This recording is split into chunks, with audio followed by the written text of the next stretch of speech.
We are Chelsea and Scott Goodson. We've been together for just about 11 years. We've been married for a little over 3.5. We met in a coffee shop I worked at when I was 17.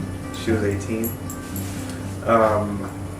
It was after hours because I had keys to the coffee shop, and the owner was cool. He let my band play there whenever I wanted. So we had shows there, and she was writing like a music zine. I had a zine at the time, like an online magazine that I wrote because I wanted to be a music writer. And I had these like monster hands on. I remember like when I was leaving, he had like these giant Hulk hands on, like those like Monster Mash hands.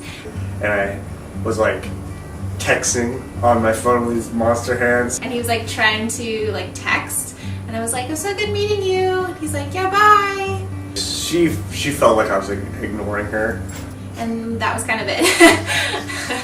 So our first meeting like wasn't off to like a great start. But we had just met, so it was weird, and she came with a guy, so it didn't look good. But I think at the time he, thought that I was probably with the guy that I brought. It was just a friend. She came to check out the show, and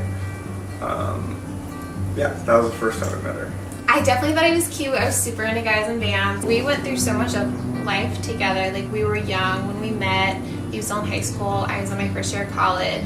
So, like, trying to figure that out, getting him, set up for college, going through undergrad and grad school, and then, like, getting engaged and getting married.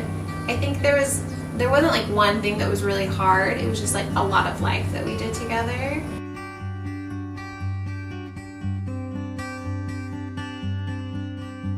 Decide to like go through the waves together, because there's so much stuff when you're young that life throws your way. Take it together, and instead of just like being very separate, like, I'm gonna handle this my way, and then if they're like into it too, then that'll be fine. Listening. That's important. Yeah. Because sometimes instead of listening, you're just like forming your opinion in your head while the other person's talking. Right. Just being open to like a different perspective, because when you're young, you're like kind of stuck in your ways, and like you maybe might be a little more headstrong and think you know what's going on, but you don't.